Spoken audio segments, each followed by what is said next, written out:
lifted me. Certainly we thank God for you that are here tonight on this Bible study night.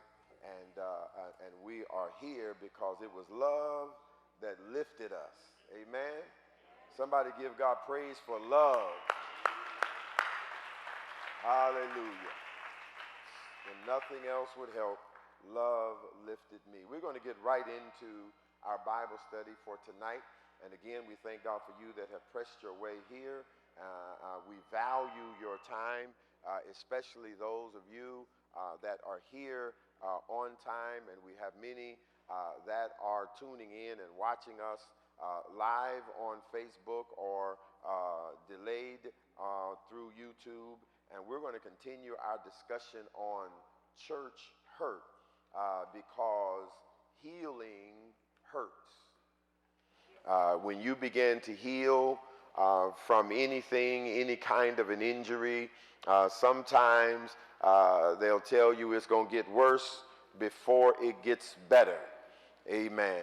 And physical injuries are interesting in that depending on the injury, some injuries take more time to heal than others.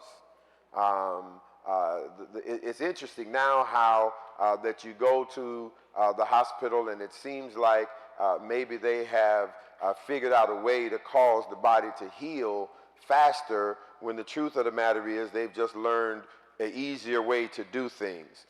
Used to be you go to the hospital, you would spend a week in the hospital. It was nothing to spend a week in the hospital.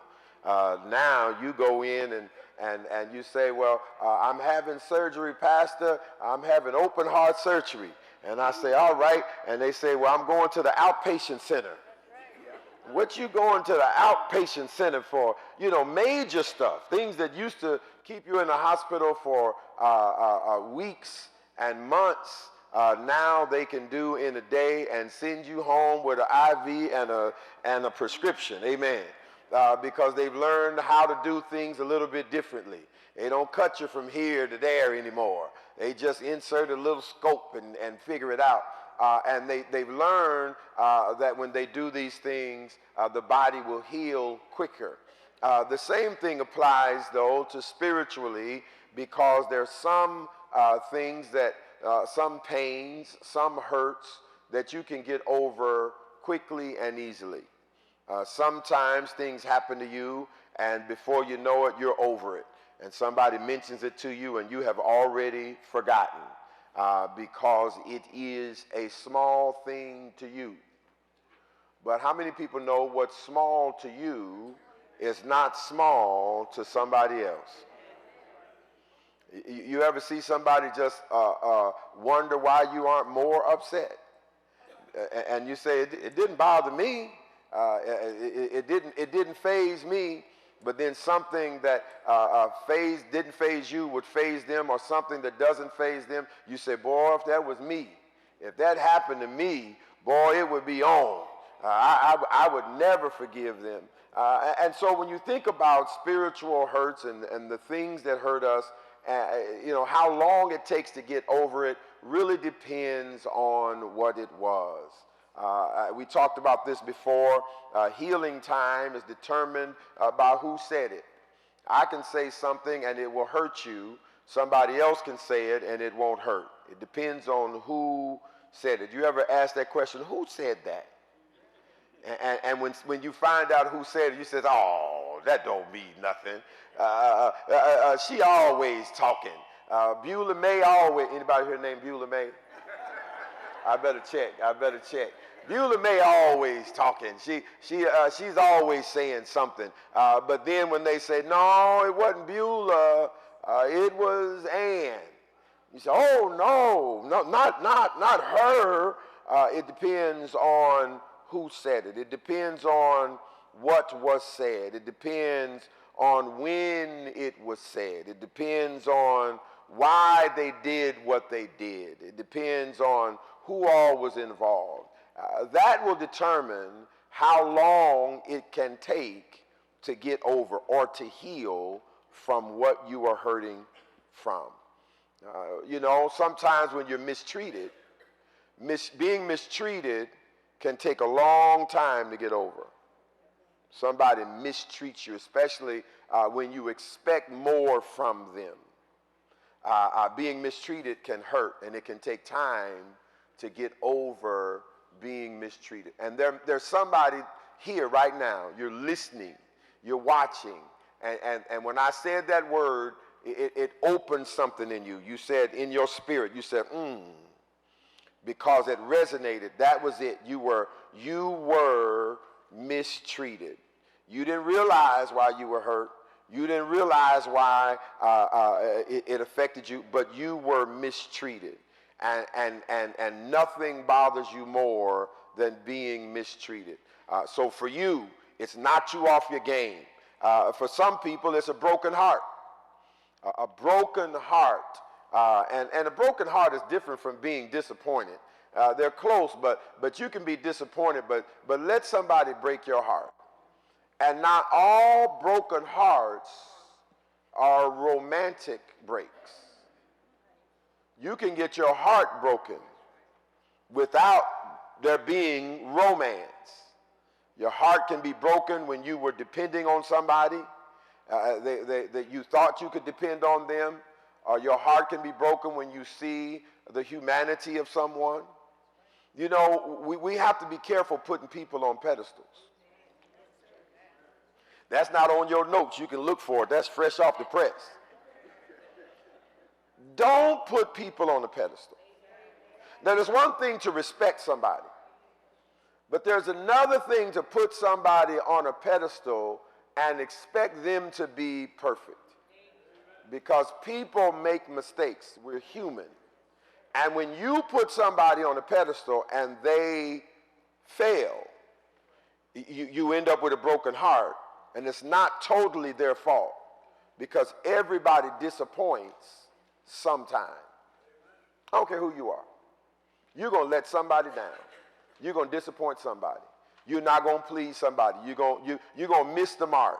So we have to be careful not to put people too high on pedestals. But when we do, and when they fail, it breaks your heart. And a broken heart takes time to heal. It really does. It takes time to heal a broken heart. It takes time to get over being lied to. Doesn't that hurt? When someone looks you in the face and lies to you, that hurts. It hurts sometimes when people don't pay you back when you loan them money.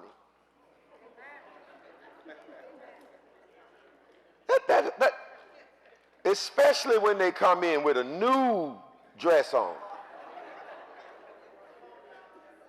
And you know they didn't get that from Ross's. You know, or you see them with money and you do remember you owe me some money. It's one thing to forget, but when people don't pay you back, that really does hurt. You know, this is not part of my notes, but a good practice is don't lend money that you need. Please don't lend to anybody your tithes. No, I'm serious. Because all I've got is my tithes. Well, you know what? That's exactly the amount that I need. The devil is a lie. Because you're loaning them your blessing. Now you're loaning them the favor of God. And by the time they give it back to you, now you behind. So if you can't give it, you shouldn't loan it. Because if you loan it and you don't get it back, you could end up with a hurt, because now you gave somebody your bill money. I don't know why I'm staying here, but I'm trying to help somebody. You gave somebody your bill money. Now you got to go borrow money to pay the bill. And the reason you're borrowing money is because you gave somebody money that you really couldn't afford to give to them. And now you, as the young people say, you feel in a certain kind of way. Because they didn't do what they said they were going to do. And those kinds of things take time to get over. It takes time to get over that kind of hurt. And some of you that have been following this series, you're hurt because of things like that, and just now you're starting to shake it off. And I want to go back to what we talked about last week. I want to talk a little bit about Joseph, because I need us to understand that there were years that passed in Joseph's life between the time he found himself yelling in the bottom of a pit, yelling for his life, crying himself to sleep, wondering what was going to happen to him, getting himself together, working at Potiphar's house, still stewing in his mind as to why am I here. 17 years by some estimates as to how long Joseph had to just ponder in his mind what he would do to his brothers. I would imagine when he was in jail, he was thinking, I just hope one of them come in here. I just hope one of them get in trouble and end up in this jail with me. You know how we imagine in our minds how we're going to get people back. Now, he had all of this time, 22 years passed between the time that he was sold, rather. He was 17 years old when he went into slavery, but 22 years passed between the time he was sold and he finally revealed himself to his family. 22 years is a long time. 22 years. And he didn't have to deal with them. See, sometimes we remove ourselves, or sometimes God removes ourselves from people, and we don't have to deal with them. But then the pain comes back when you get back in a position to where now you have to deal with them. Even if it's just for a little while, you have to deal with something that you never thought you had to deal with, and that's when the rubber meets the road. After 22 years, Joseph still didn't fully understand the will of God until the moment of his revelation. Why do I say that? Because if he fully understood it, I don't think he would have done all the manipulation that he did. I think that something happened when he finally had to reveal to him who he was. 22 years of hurt. 22 years of anguish. Let's go to Genesis chapter 45. So the first thing I need you to stop doing is stop imagining what you're going to do when you get a chance to get even. Stop imagining. Don't waste your time on that. Because that's not, unless it's give God the praise or help somebody out, that's not the will of the Lord. All right, we're going back. We're going to revisit this passage, and we're going to move forward just a little bit. We're talking about how healing takes time. We're in Genesis chapter 45, verse number 1. Then Joseph could not refrain himself before all them that stood by him, and he what? He cried.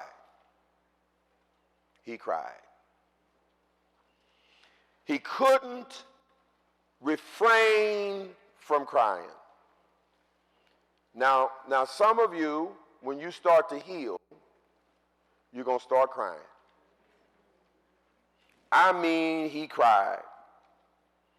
Because he cried. It says, cause every man to go out from me. And there stood no man with him while Joseph made himself known unto his brethren. And what happened? He wept a lot. Why do you think he's weeping? 22 years. 22 years of pain. And I believe God told him to stop playing games. That's just me. I believe the Lord touched him. And he wept aloud, and the Egyptians and the house of Pharaoh heard. Now that's some crying. You ever hear a grown man cry? There's nothing, they say men don't cry. Yes, we do. Everybody heard Joseph. And Joseph said unto his brethren, I am Joseph, doth my father yet live? And his brethren could not answer him, for they were troubled at his presence. And Joseph said unto his brethren, come near to me, I pray you. And they came near, and he said, I am Joseph your brother, whom ye sold into Egypt. Verse number 5, read it out loud.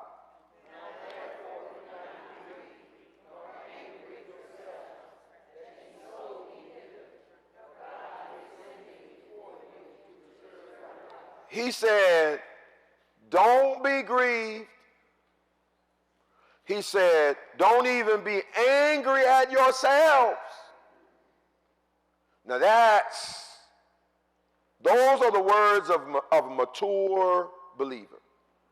When you tell somebody, don't even be mad at yourself. Now that's a level of maturity that we all have to strive for. Don't even be mad at yourself. Don't be mad at anybody. He said in verse number 6, for these 2 years hath the famine been in the land, and yet there are 5 years in which there shall neither be earing nor harvest. And God sent me before you to do what? Sent me before you to preserve you a posterity in the earth, and to do what? Save your lives by what? A great deliverance. So now it was not you that sent me hither, but God, and he hath made me a father to Pharaoh, and Lord to all his house, and a ruler throughout all the land of Egypt. Now he's talking right. Now he is talking right. And listen, it's possible that while God was preserving Joseph, the Lord did not reveal to him everything that he was doing in his life.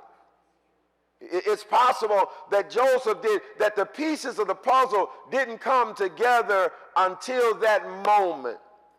Sometimes you don't know what God is doing. You don't know why God is doing what he's doing. You ever think you could say to God, you know, Lord, I could have figured out a whole lot of other ways you could have blessed me. You wouldn't have to go around the mulberry. Is the mulberry tree or bush? Which one?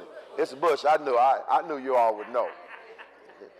You don't have to go around the mulberry bush. Just bless me.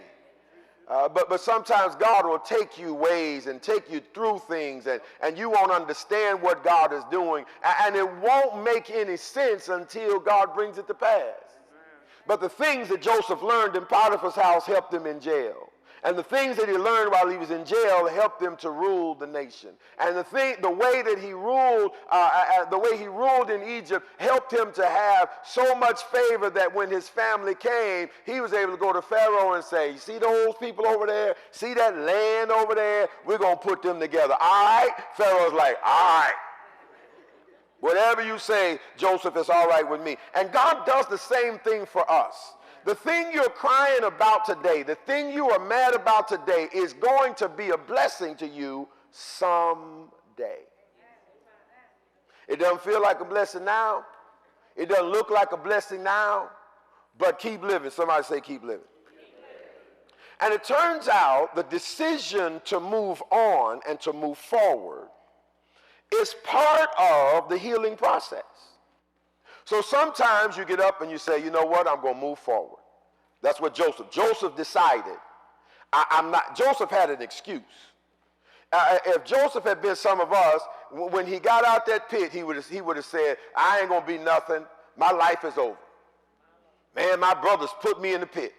He would have been if Joseph was like some of us, he would have been in Potiphar's house talking to the other servants. Man, my brothers sold me in slavery. They left me in a pit. That would have been his excuse the rest of his life.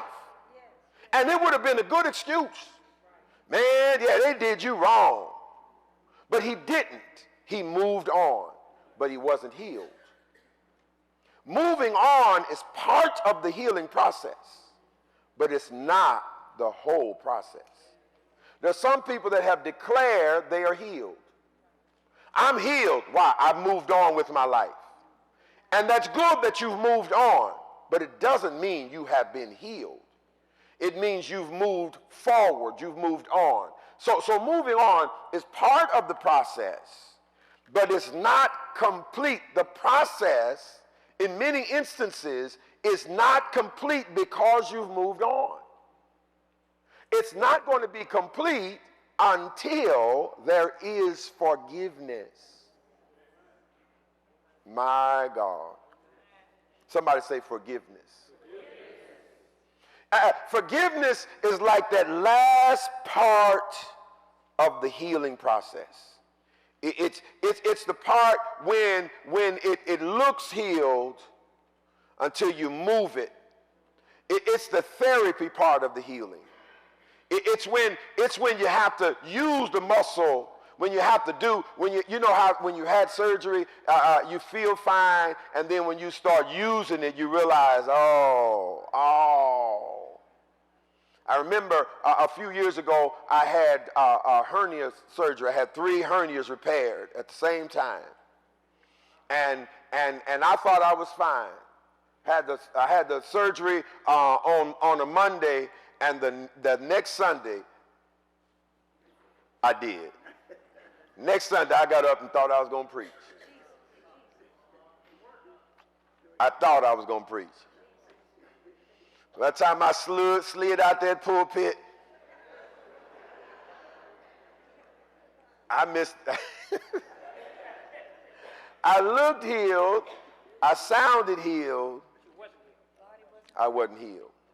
So when you start to heal spiritually, you look healed, you sound healed, but if there's no forgiveness, so forgiveness is where you got to use that muscle. Forgiveness is where you got to actually do what you said you were going to do. Let's look at what forgiveness is. I found the definition of forgiveness, and when I looked this definition up, I realized that a lot of us claim to have forgiven folks, but we haven't forgiven them. Your handout says that the definition defines forgiveness as to cease to feel resentment against an offender. To cease to feel resentment. Not to think resentful thoughts, but to feel forgiveness. Now, when you throw feelings in there, that takes forgiveness to a whole nother place, because you can't fake how you feel. Shall I say that one more time? You can't fake how you feel. So you can pretend to have forgiven someone, but as far as the true definition of the word is concerned, you haven't forgiven them. You have only forgiven when the resentment is gone. Now, I got to say this. This is not in your notes. You should write this down.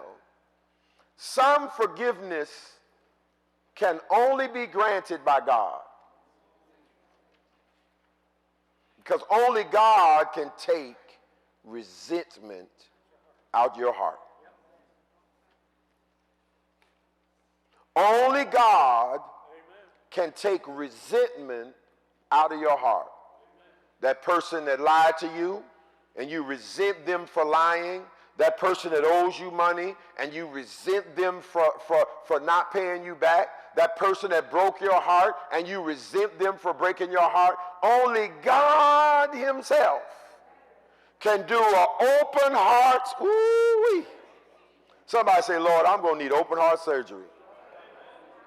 Only God can open your heart, reach in there, and say, we sing that song, search me, Lord, and if you find anything that should not be, take it away. When he opens your heart and he sees resentment, you got to say, take that resentment out of my heart, so that there can be true forgiveness.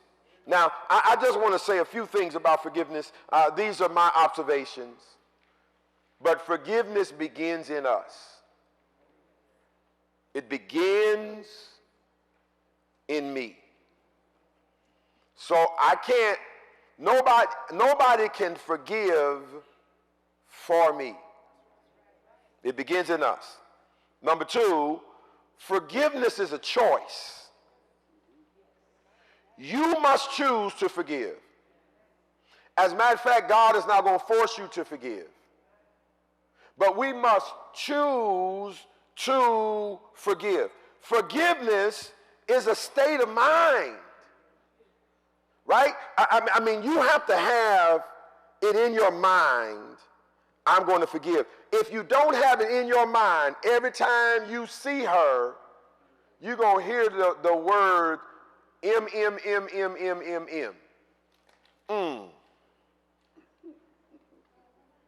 You see him. You hear their voice. Every time you say, you know you haven't forgiven them. But it's a state of mind. You have to get that out of your mind, right? It's a state of mind. Forgiveness is a need. Because if you don't, it'll eat you up. You will have ulcers, you will have headaches, you will have all sorts of things because you're holding this grudge, you're holding this thing in you, and there's a war inside of between your mind and your spirit, because your spirit is saying forgive and your mind is saying I will not. Your spirit is saying let it go, your mind is saying I will not. God is saying it's time to move on, and you're saying no, it's not. There's a war inside, and in the middle is the word forgiveness. I need to forgive. Now that's a prayer to pray. So stop praying for the new house and the new car. Stop praying for all these things and say, Lord, I need to forgive. Everybody just lift your hands and just say, Lord, I need to forgive. Come on, say it now. Say it one more time. Lord, I need to forgive.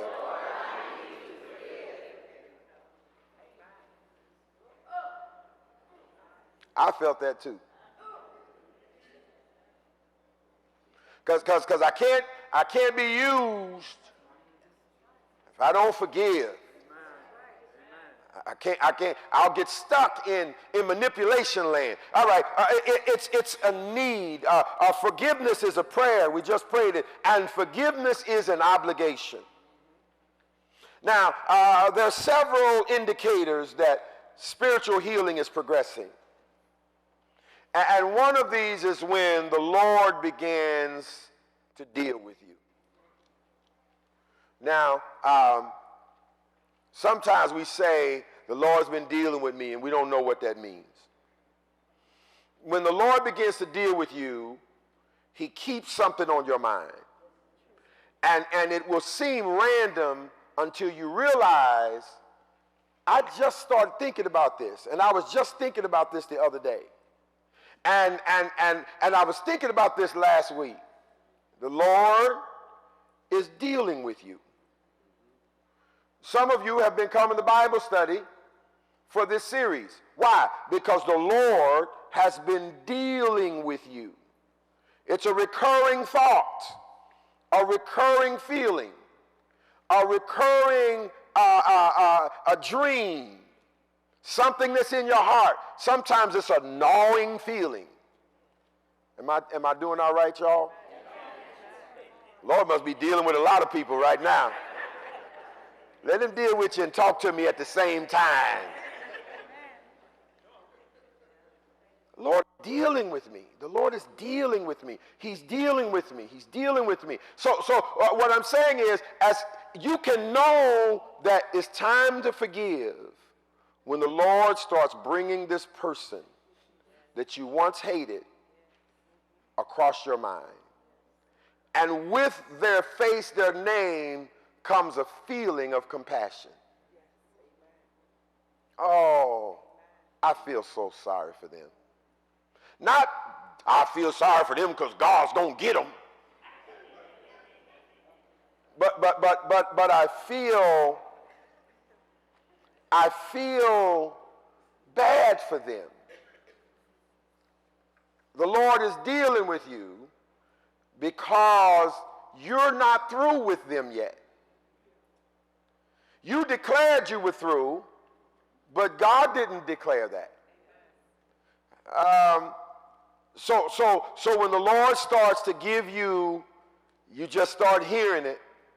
You start feeling it, the Lord's dealing with you. That means your healing process is not over, but you're about to get the victory. When God starts to give you clarity, when God starts to do that, it's time to forgive. And you will understand that sometimes the people will come to you, because especially if they're godly people. So the Lord is dealing with you. And while he's dealing with you, he's dealing with her. The Lord is dealing with both of y'all at the same time, independent of one another. So when you happen to bump into him, there's instant forgiveness, because the Lord has put in your heart, and when you see him, you hug each other and you say, I have missed you so much. No, I missed you so much. Oh no, I missed you so much. Why? Because the Lord was dealing with both of y'all. And you realize that he wasn't worth it.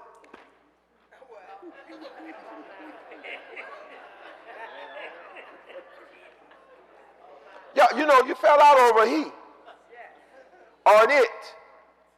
And you realize, in hindsight, it wasn't worth it. But that's the way the Lord does it. So when the Lord gives you the opportunity to forgive, as he did with Joseph in chapter 45, sometimes you have that initial conversation and you say everything is cool, but it's not. You say we've forgiven one another, but we haven't. Let's go to Genesis chapter 50. Everybody say, years later.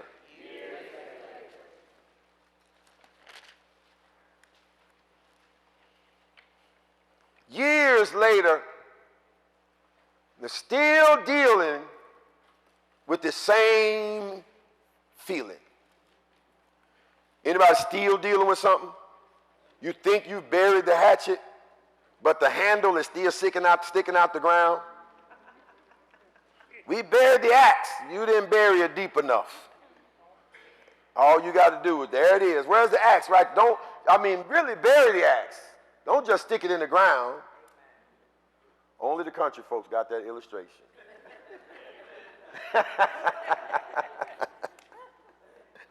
Genesis chapter 50, let's look at verse number 14. Now this is years later. We read chapter 45. Years later. They've been living together. They've been eating together. They've been having Thanksgiving together. They've celebrated Daddy's birthday together. They've had all of these good times together. And every time Joseph would leave the room, they would look at each other a little funny, because they hadn't forgiven themselves and they weren't real sure. They knew that Joseph loved Daddy. But once Daddy was gone, which is what's happening here, they had a different concern. I'm at verse 14. Are you with me? So Joseph returned into Egypt, he and his brethren, and all that went up with him to bury his father after he had buried his father. And when Joseph's brethren saw that their father was dead, they said, Joseph will peradventure hate us, and will certainly requite us all the evil which he did unto them. Now, pause here. Joseph had given them land. Joseph had given them jobs. Joseph had taken good care of them, and they were still worried that Joseph had not forgiven them. See, everybody say healing takes time. You may have moved on, but there's somebody, they're still thinking in the back of their mind, I don't know if I can trust them, or I don't know if they trust me. And I love what Joseph did. Verse 16, they sent messengers to Joseph. Verse 17, they said, so shall you say unto Joseph, forgive, I pray thee now, the trespass of thy brethren. Let me back up. I'm going to go to verse 16. And they sent a messenger unto Joseph, saying, thy father did command before he died, saying. So even the father was worried, a little worried about Joseph.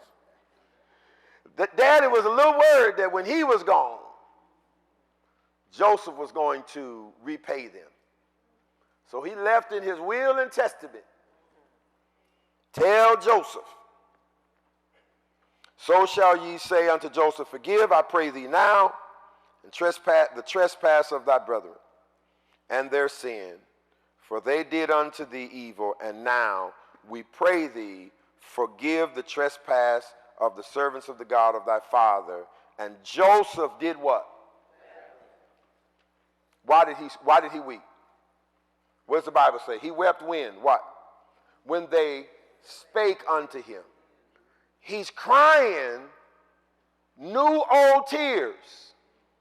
And Joseph is saying, again with this forgiveness? I thought we were beyond this. Haven't I proven to you?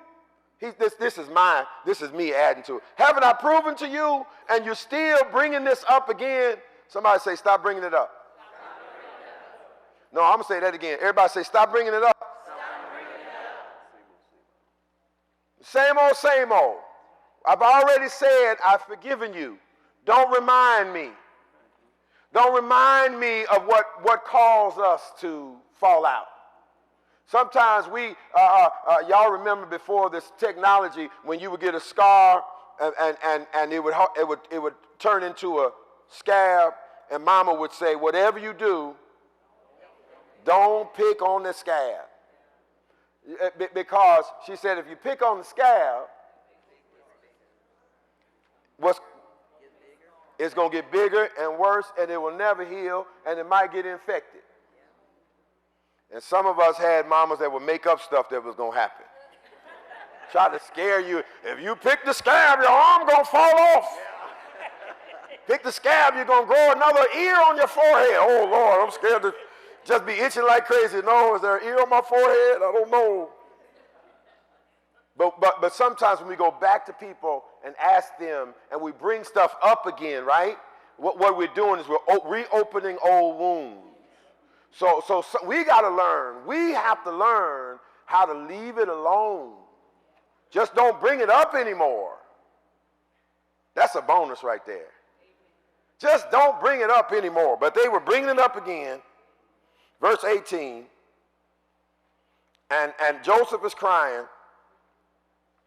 In verse 18, his brothers also went and fell down before his face. And they said, behold, we are thy servants. And Joseph said unto them, and this is what I want you to notice. In your leisure, you can compare what Joseph said here to what he said in chapter 45. And I want you to notice that Joseph's tone didn't change.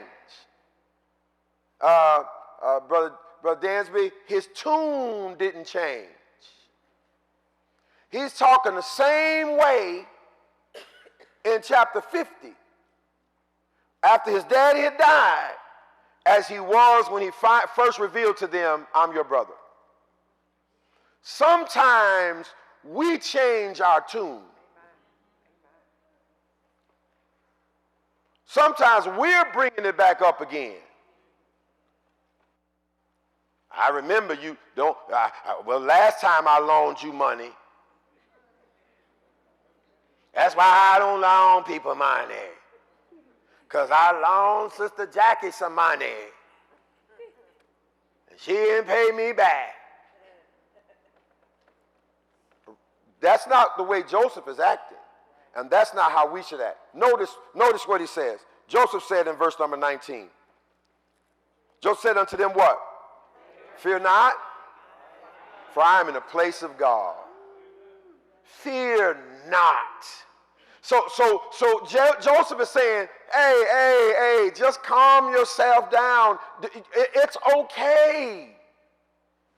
I'm in the place of God. Bishop Weeks preached a sermon. I'll never forget. He preached a sermon in 1985. He was at our church. How many people know Bishop Thomas Wesley Weeks? Bishop Weeks preached a sermon from this text, and I would never forget it. And the title was, I am in the place of God. Everybody say that to yourself. I am in the place of God. Joseph would have had to leave the place of God to come down to their level. He said, don't worry. I'm in the place of God. I'm where I'm supposed to be. Verse 20. Now he's helping them. What does he say? Read it out loud.